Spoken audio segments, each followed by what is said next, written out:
ఈ బడ్జెట్ మొత్తం పరిశీలిస్తే నేతి బీరకాయలో నేతి ఉన్నదన్నది ఎంత నిజమో అన్న సామెత గుర్తొస్తూ ఉంది.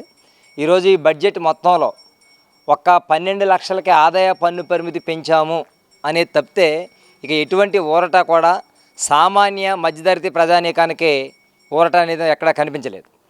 ఈరోజు కేటాయింపులు చూసినా ఒక కీలకమైన రంగాలు విద్య, వైద్యం, వ్యవసాయం, ఉపాధి ఇట్లాంటి రంగాలకి చాలా నామమాత్రం నిధులు కేటాయించిన పరిస్థితి కనపడుతోంది.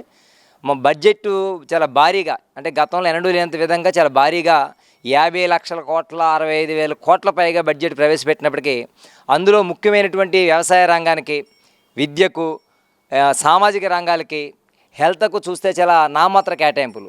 వ్యవసాయ రంగానికి కేవలం 1,71,000 కోట్ల రూపాయలు మాత్రమే కేటాయించారు.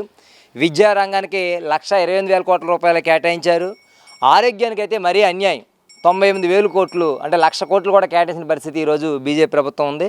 ఇక సామాజిక వెనకబడిన తరగతులకి అయితే 60,000 కోట్లు మాత్రం కేటాయించారు. ఇలా కీలకమైన రంగాలకి బడ్జెట్లో చాలా మొండి చేయి చూపించారు. రెండోది ఏంటంటే, మన కేంద్ర ప్రభుత్వం ఈరోజు అధికారంలో బీజేపీ కొనసాగుతుందంటే ఈరోజు బీహారు, ఆంధ్రప్రదేశ్లో ఉన్నటువంటి ఎంపీల సలవుతోనే కొనసాగుతుంది.